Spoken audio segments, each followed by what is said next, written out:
There's a little bit of reinforcement from a plate right here, but it's only 2 panels. The rest of the bottom is... Whoa!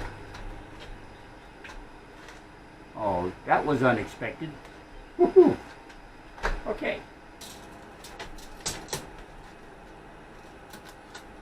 This is a very uncooperative tape measure.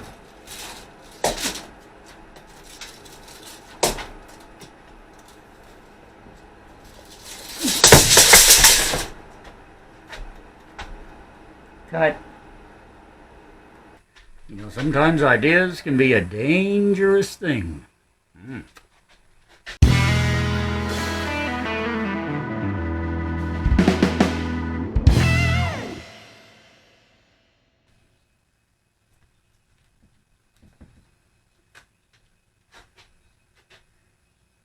All right, welcome back to the MT and me. Now, because we have such an extreme amount of heat going on, we're going to work inside Pearl a little bit today. We're going to step away from getting the horn fixed, getting the motor to turn over and finishing up, stuff like that, and work on another pressing project, and that is Pearl's roof. And the fact that it sags and it leaks. 2 things that we do not want. And before we can even think about doing something here on the inside, as far as putting in walls and flooring, and not to mention shelves and cabinets and beds and cook stoves and things like that, before we can go do all that, it has to be a watertight box. That is definitely important. And right now, the old girl ain't too watertight, as you saw a few videos back when we were out here in the rain. This is where the refrigerator vent used to be.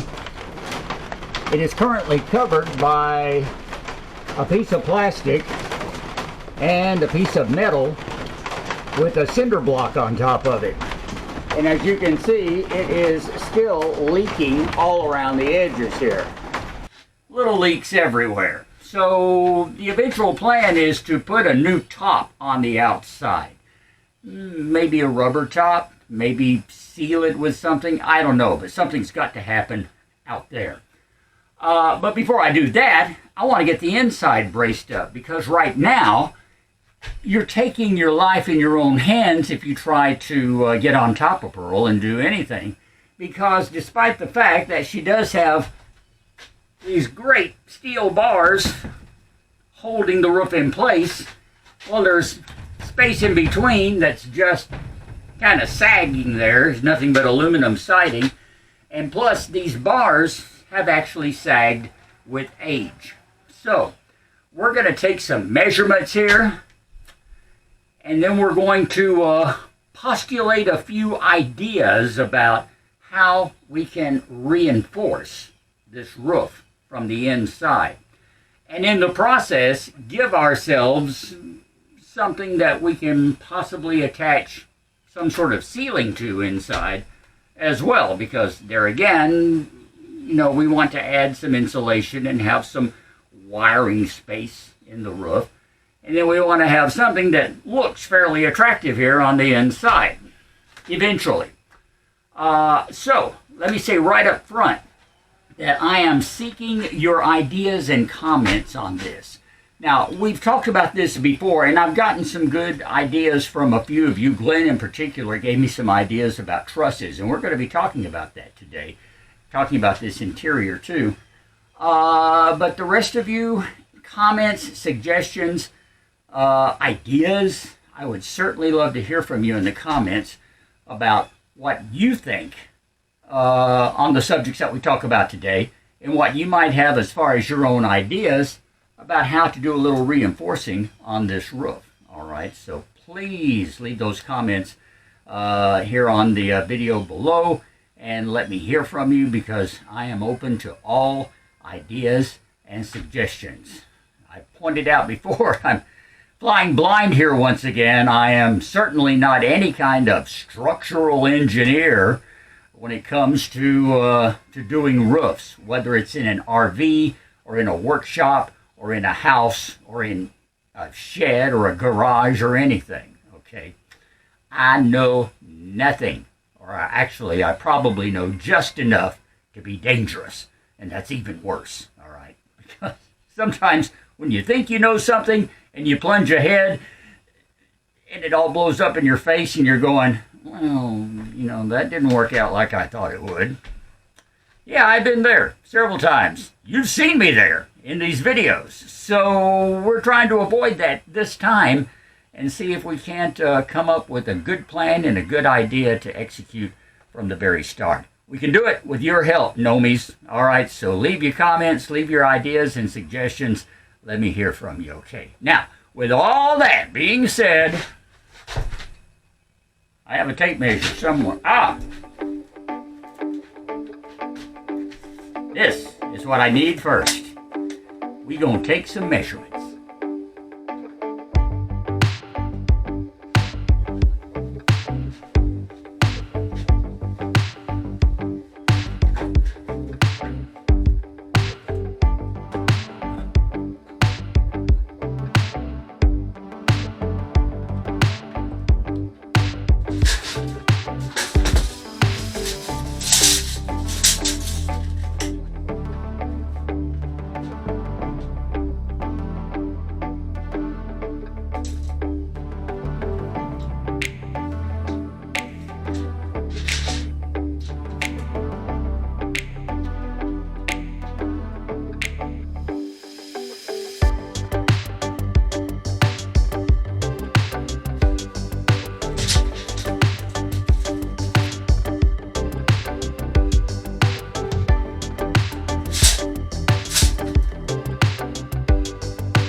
So, after looking at all those numbers, the width, and I'm talking about from metal support to metal support, is right at 91 inches, side to side. That's what we can work with. And there's a metal bar, of course, that forms the top of the wall that you can see right along here. It actually gives us a bit of a shelving area that we can lay something on, as far as putting a truss there or something like that to reinforce these overhead bars. Okay, so our length there of a truss or a brace is going to be right at 91 inches. Now, in going from floor to ceiling, I'm getting some variation. Now, that's a big part of the problem in here, is that the ceiling, the roof rather, is sagging. I'm getting measurements from floor to support bar of anywhere from 79 to 80 inches. 79 and a half is pretty common, showing about a half-inch sag. I've not found anything more than 80, including over here at the sides, which is where these bars come up and curve in. Right where they curve at that highest point, it's about 80 inches to the floor. So I'm counting that as the height of the roof. These bars should be 80 inches off the floor. I think that's a good number to work with, okay? So I've got anywhere from a half-inch to 1-inch sag, maybe even a little more in some places, and that's not in the aluminum roof I'm talking about, that's in the actual metal framework. So that's what I'm looking at reinforcing with some sort of truss. Okay. So we've got our work cut out for us. Now, my idea, of course, involves putting some sort of wooden truss across here to brace these up. And that's the reason I had this 2x4, which is, I figured just by glancing at it, it's approximately 8 feet, and it closely is. It is about 93.5 inches long, which means it's about 1.5 inches too long to fit across. So let's take this and cut a little bit off of it, cut it down to 91 inches, and then we'll bring it back in here and actually sit it in place, and I can show you what I'm talking about, and we can start formulating these truss ideas, okay? Let's go do some cutting.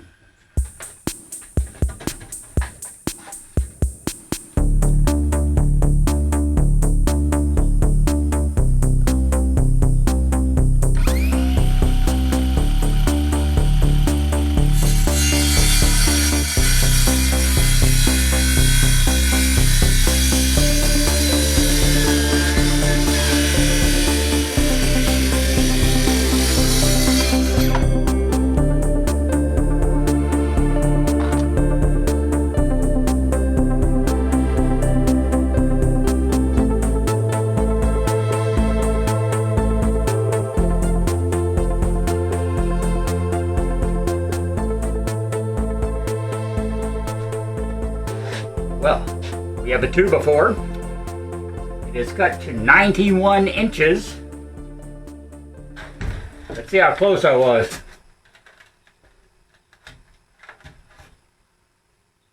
Well, I think that'll fit rather well.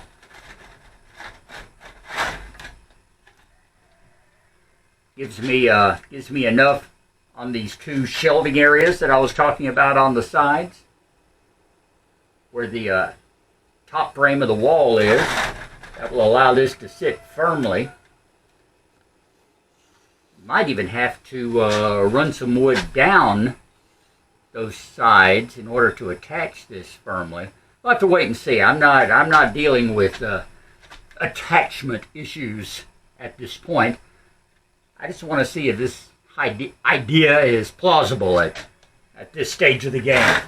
So let's move back here kind of to the middle.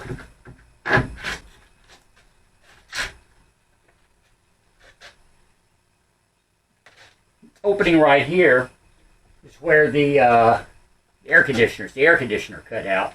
It's more or less in the center of the cabin. It's a little bit to the front, but not that much. But it is double reinforced. These crossbars are doubled up here and here to give a little, because of the added weight of the air conditioner. I understand that. So we're going to work at this point and see what we can come up with. Let's try to stand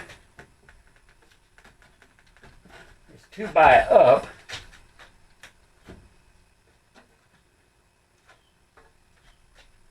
The corners need to be trimmed, and it's not going exactly under this. We're going to come back just a little bit behind it to give it straight across, just so I get straight measurements.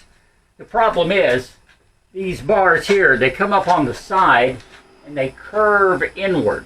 Okay, they curve 90 degrees actually, because they come straight up, curve 90, and go across.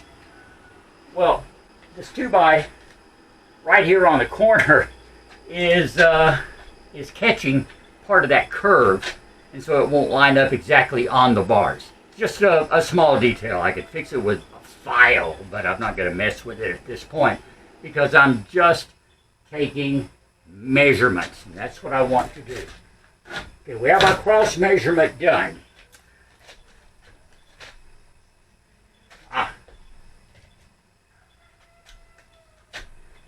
Now let's see what kind of measurement we have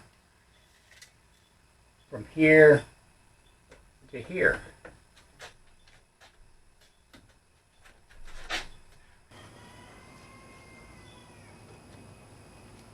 Three inches on the nose.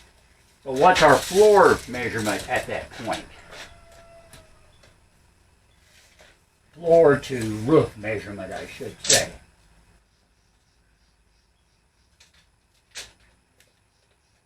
A little under 79.5. So, if I can come up with another 3.5 inches, that should boost that up to a full 80 inches off the floor, and it looks like there's enough play in it to do that. And you know what? I happen to have this handy piece of wood that came off the end of this 2x4, so it's exactly the same size. As we all know, a 2x4 is actually 1.5 by 3.5. Just what I need. Let's see if I can fit it in that spot.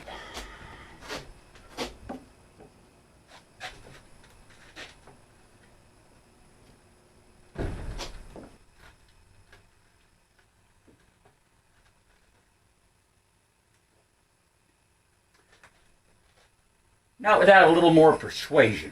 But I can handle that.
That has the weight of this center reinforced by this 2x4. Hang on. And take another piece and work it on there like that. Attach it so that I get a total 7 to 7.5 inch rise from here to here. I think that could give me a pretty good brace. Now, it may take some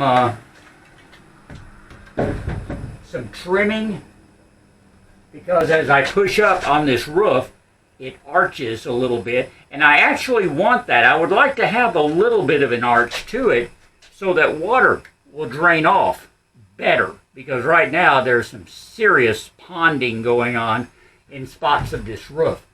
And that's partly from the framing and partly from the fact that there's no support on the aluminum that's sitting on top of that framing. That's another thing I want to address, is to find something I can slide between the frame and this aluminum to give it some added support. Some thin sheet metal would be ideal, but it needs to be heavy enough that it has some structural integrity to it on its own. Otherwise, it's not going to do me any good. It's still just going to sag. We'll cross that bridge a little later on, but that's something else to think about. Please, if you have an idea, leave it in the comments on this video. Let me know what you think would be a good thing to go in and put between this metal framing and this thin aluminum roofing that's on Pearl to give a little more added support. Now here's the other thing. I mentioned a ceiling.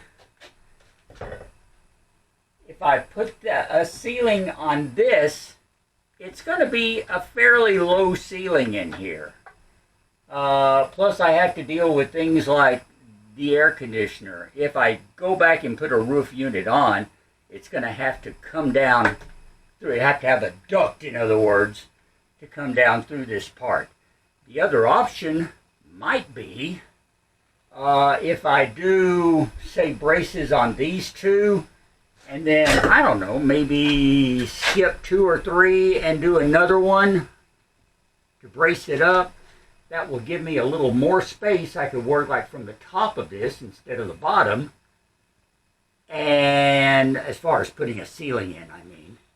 And also it would give me an area that I could duct air. I could build a duct into the ceiling brace and force air to the front and the rear.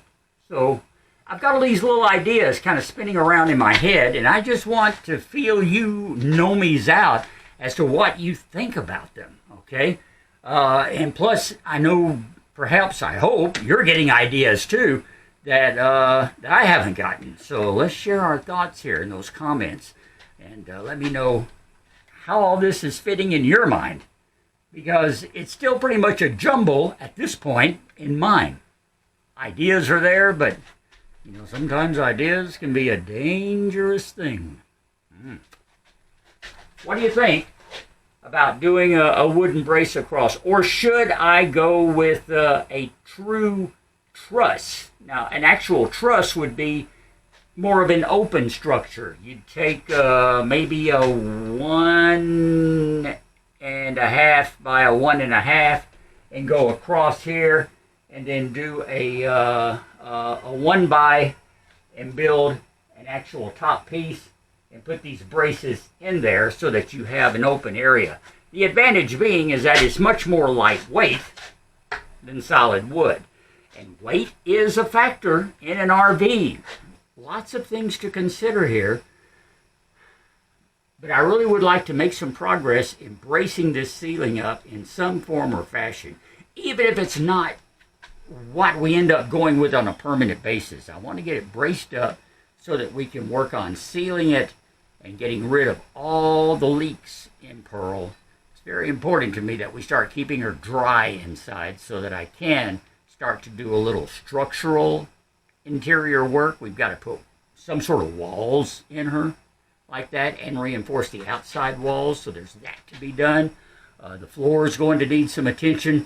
There's a whole lot of work, you know, in addition to everything else we're doing up front as far as getting the engine running. I know all of this is a moot point if we don't get the motor running, but we are going to get the motor running.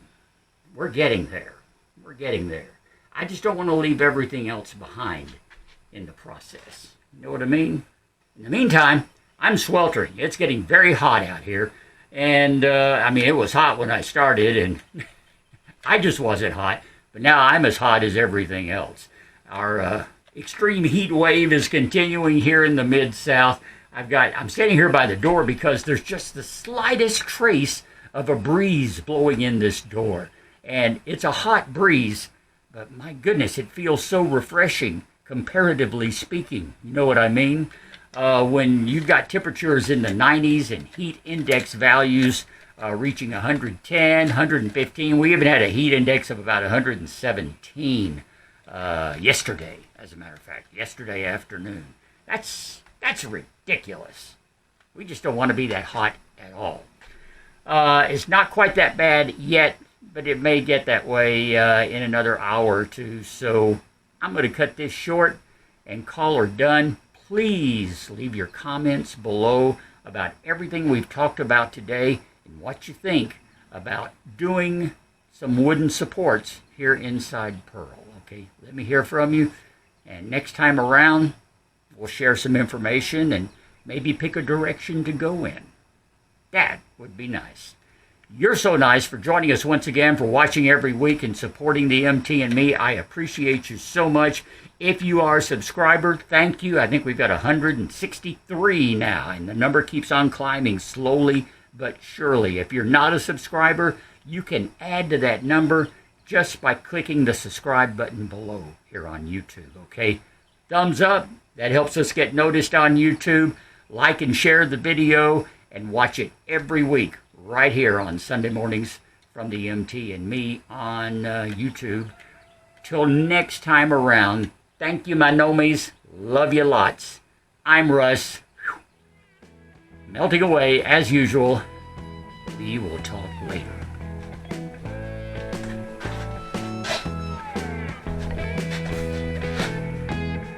I think I'm just going to leave this. See how it holds up.